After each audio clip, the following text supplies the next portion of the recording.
The sum of 5 consecutive even numbers A, B, C, D is 130. What is the product of A and E? A, B, C, D, E.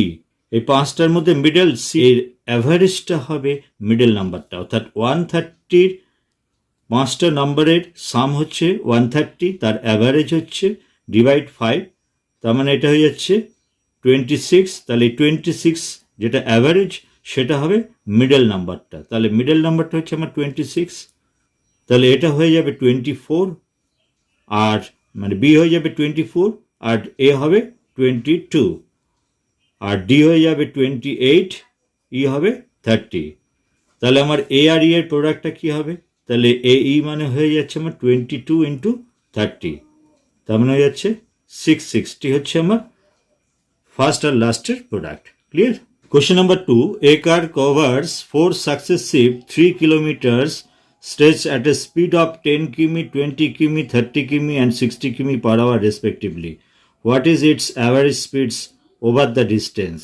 4 successive 3 kilometers বলেছে, তার মানে হচ্ছে এগুলো হচ্ছে 4 successive 3 kilometers বলতে মানে চারটেই 3 kilometre, তার মানে অ্যাকচুয়ালি যে চারটে সেম ডিস্টেন্স, চারটে ডিস্টেন্সই হচ্ছে আমার এখানে আমার সেম ডিস্টেন্স। তাহলে আমি এইখানে 3 কিলোমিটার্সের পরিবর্তে আমি যে কোনো ডেটা আমি ধরতেই পারি। আমার ফার্স্ট স্পিডটা হচ্ছে আমার 10 স্পিডে যাচ্ছে, 10 কিমি পার আওয়ার।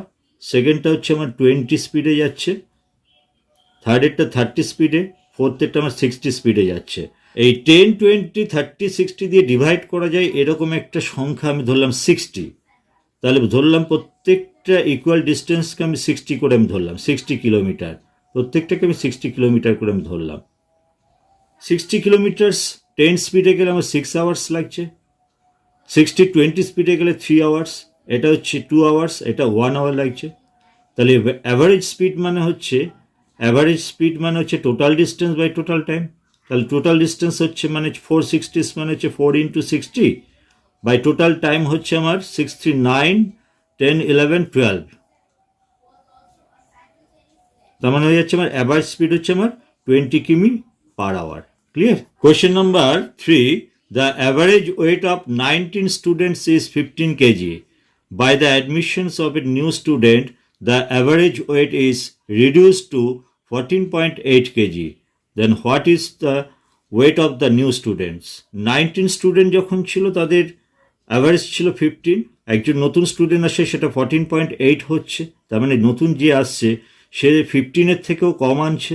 তাহলে কতটা কম আনছে? তাহলে নিউ স্টুডেন্ট আনবে হচ্ছে আমার, সে 15-এর থেকে 14.8 হচ্ছে মানে 0.2 কমছে। কতজনের? না আমার এটা 19 ছিল, একজন এসছে মানে 20 স্টুডেন্ট হচ্ছে, 20 স্টুডেন্টের অ্যাভারেজে আমার 0.2 আমার কম আনছে, তাহলে টোটালে কম আনছে হচ্ছে 20 ইন্টু 0.2। তাহলে 15 থেকে সে কত কম আনছে? এটা 15 থেকে কম আনছে হচ্ছে 4, তাহলে 4 কেজি যদি আমার কম আনে তাহলে সে আনছে অ্যাকচুয়ালি 11 কেজি। যাহলে নিউ কামার্স যে আসছে তার ওয়েট হচ্ছে 11 KG. Clear? Question number 4. In a farm there are cows and hens. If heads are counted they are 180, if legs are counted they are 420. The number of cows in the farm. তো আমি এখানে ধরলাম number of কাউসটাকে আমি ধরলাম, number of কাউসটাকে আমি যদি আমি x ধরে নিই তাহলে এইবারে কাউস হচ্ছে এক্সট্রা, তাহলে হেন হচ্ছে টোটাল হেড ছিল 180, তার থেকে আমি এক্স যদি আমি কাউ বাদ দিয়ে দিই তাহলে রিমেনিং পার্টটা হচ্ছে আমার এটা হেন্স।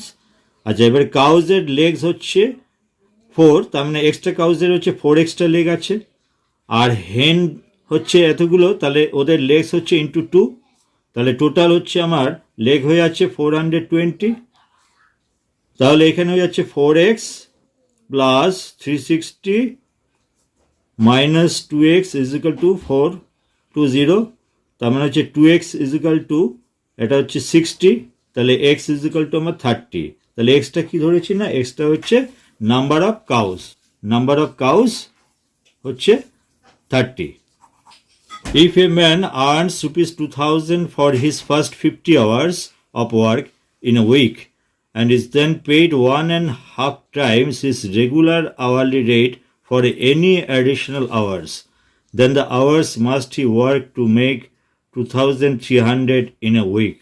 2300 থেকে 2000 বাদ দিলে আমার 300 তাকে এক্সট্রা আর্ন করতে হচ্ছে, আর সেই এক্সট্রা আর্নের টাইমটাই আমাকে বার করতে হবে এখানে। তাহলে 2000 আর্ন করছে 50 আওয়ার্স দিয়ে, তাহলে পার আওয়ারে সে আর্ন করছে কত আমার এখানে না 40 রুপিস আর্ন করছে।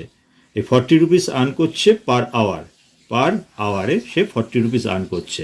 1 আওয়ারে যদি সে 40 রুপিস আর্ন করে, তাহলে 1.5 আওয়ার্সে সে আর্ন করবে হচ্ছে 40 + 20 মানে 60 রুপিস আর্ন করবে। তাহলে এই 60 রুপিসটা আর্ন করবে হচ্ছে সেটা এক্সট্রা আর্নিং। সেই এক্সট্রা আর্নিংটা করছে সেখানে কত না 300 সে এক্সট্রা আর্ন করছে। তাহলে 300 এক্সট্রা আর্ন যদি করে টোটালে, তাহলে আমার নাম্বার অফ টাইমটা হয়ে যাচ্ছে এখানে হয়ে যাচ্ছে আমার 5 আওয়ার্স। তাহলে 5 আওয়ার্স সে এক্সট্রা আর্ন করছে, 5 আওয়ার্স ওয়ার্ক করে সে এক্সট্রা আর্ন করছে। Clear? Question number 6, X does 1/4 of job in 6 days আর Y complete the rest of the job in 12 days. Then X and Y complete the jobs together in. X 1/4 jobs যদি 6 ডেজে করে তাহলে টোটালটা 24 ডেজে করবে, remaining work হচ্ছে 3/4। তাহলে সেই 3/4 part কাজটা করবে Y 3/4 কাজ যদি 12 ডেজে করে তাহলে টোটালটা করবে 4/3 ডেজ, তার মানে হচ্ছে এখানে হচ্ছে 16 ডেজে করবে Y। তাহলে X অ্যান্ড Y টুগেদার হচ্ছে 24, টুগেদার একসঙ্গে যখন করছে সেটা হচ্ছে উপরে মাল্টিপ্লিকেশন, নিচে অ্যাডিশন।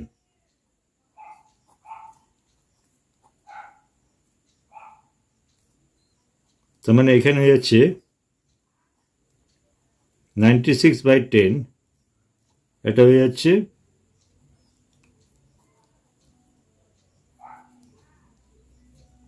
9 and 3/5 ডেজে কাজটা তারা কমপ্লিট করবে together. Clear?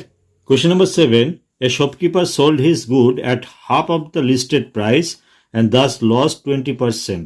If he had sold on the listed price, his gain percent would have been. আমি ধরলাম তার কস্ট প্রাইসটা 100, 20% লসে সে সেল করেছে, তার মানে সেল প্রাইসটা হয়ে যাচ্ছে 80। তাহলে এই সেল প্রাইসটা 80টা হচ্ছে লিস্টেড প্রাইস বা মার্ক প্রাইসের হাফ। মার্ক প্রাইসের হাফ এসে সেল করেছে, তার মানে হচ্ছে এখানে মার্ক প্রাইস বা লিস্টেড প্রাইসটা হয়ে যাচ্ছে আমার 160। If he had sold the listed price তাহলে গেইন পার্সেন্ট, তাহলে এই দামে যদি সে সেল করতো তাহলে তার কস্ট প্রাইসটা তো 100, তাহলে সেই ক্ষেত্রে তার প্রফিটটা তাহলে কত হচ্ছে 160 মাইনাস 100, তার মানে হচ্ছে 60, তাহলে তার 60% প্রফিট হচ্ছে। Clear? Question number 8, a container has 30 liters of water. If 3 liters of water is replaced by 3 liters of spirit and this operation is repeated twice, what will be the quantity of water in the mixture? তাহলে এইখানে total 3বার অপারেশনটা হয়েছে, একটা original আর 2বার repetition, total 3বার এখানে অপারেশনটা হয়েছে। তাহলে এই ক্ষেত্রে আমাদের একটা ফর্মুলা আমাদের ইউজ করতে হবে, কতটা কোয়ান্টিটি ওয়াটার আছে রিমেনিংটা সেটা আমাদের বার করতে হবে। তাহলে remaining water is equal to total water into total water minus ড্রন water, মানে যতটা পরিমাণ তোলা হয়েছে 3 লিটার্স করে প্রত্যেকটা অপারেশনে তোলা হয়েছে, by total water whole to the power number of operation, মানে এটা আমার কত হচ্ছে নাম্বার অফ অপারেশন এখানে আমার। তাহলে টোটাল ওয়াটারটা হয়ে যাচ্ছে আমার 30 ছিল ইনিশিয়ালি, 30 মাইনাস প্রত্যেকটা অপারেশনে 3 লিটার করে তোলা হয়েছে বাই 30 ইন্টু টোটাল অপারেশনটা হচ্ছে আমার 3, অরিজিনাল 1 আর টুয়াইস রিপিটেশন মানে টোটাল 3। তাহলে 30 ইন্টু 27/30 ইন্টু 27/30 ইন্টু 27/30, তাহলে এখানে আমার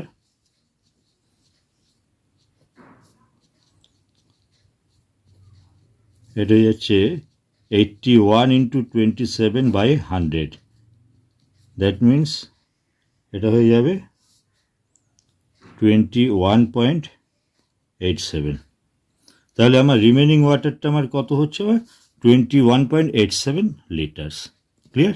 Question number 9. A profit of 12% is made when a mobile is sold at rupees P and there is a 4% loss when the phone is sold at Q. Then Q is to P. আমি যদি cost প্রাইসটাকে এখানে আমি 100 ধরে নিই, তাহলে আমার যখন 12% profit হচ্ছে, 12% হচ্ছে, সেই ক্ষেত্রে আমার সেল প্রাইসটা হয়ে যাচ্ছে 112। আবার যখন আমার 4% লসে সেল করা হচ্ছে, লসটা যখন আমার 4% হচ্ছে, সেক্ষেত্রে আমার সেল প্রাইসটা হয়ে যাচ্ছে 96। তাহলে 4% লস মানে হচ্ছে সেটা হচ্ছে আমার সেল প্রাইসটা হচ্ছে, এটাকে আমরা কিউ দিয়ে ডিনোট করা হচ্ছে। আর 12% যখন প্রফিট হচ্ছে, সেটাকে আমার পি দিয়ে ডিনোট করা হচ্ছে। তাহলে কিউ ইস টু পি মানে হচ্ছে কত হবে? কিউ ইস টু পি মানে হচ্ছে 96 ইস টু 112। তাহলে 96 ইস টু এটা 112 মানে হয়ে যাচ্ছে 12, 14, তার মানে 6 is to 7। Question number 10. Two varieties of food grains cost rupees 12 and 15 are mixed so that the selling the mixture at rupees 16.50, a profit of 25% made. What is the ratio of the mixture? Cost price হচ্ছে 12, আর একটা cost price হচ্ছে আমার 15, আর মিক্সারের sell price হচ্ছে আমার 16.50। এতে profit হচ্ছে আমার 25%। তাহলে প্রফিট যদি 25% হয়, তাহলে এটার আমার কস্ট প্রাইসটা কী দাঁড়াচ্ছে? কস্ট প্রাইসটা হচ্ছে আমার 16.50 ইন্টু 100 হচ্ছে কস্ট প্রাইস, আর 125 হচ্ছে আমার সেল প্রাইস। তাহলে আমি কস্ট প্রাইস যেহেতু বার করছি, আমার উপরে 100 হচ্ছে, তাহলে এইখানে আমার এটার ভ্যালুটা হয়ে যাচ্ছে, এটা কেটে হয়ে যাবে আবার 13.2। তাহলে কস্ট প্রাইস হচ্ছে 13.2, এটাও সিপি, এটাও সিপি, তাহলে এটাও মিক্সারের কস্ট প্রাইস। তাহলে মিক্সারের কস্ট প্রাইসটা আমার মাঝখানে বসবে। এটা আমরা যদি সাবট্রেক্ট করি, তার মানে এটা হয়ে যাবে 1.2। এটা যদি আমরা সাবট্রেক্ট করি, তাহলে এটা হয়ে যাবে 1.8। দ্যাট মিনস 18:12 মানে হচ্ছে আমার 3:2। তাহলে মিক্সারটা আমার কি রেশিওতে মেশানো হয়েছে? না 3:2 রেশিওতে মেশানো হয়েছে। ক্লিয়ার?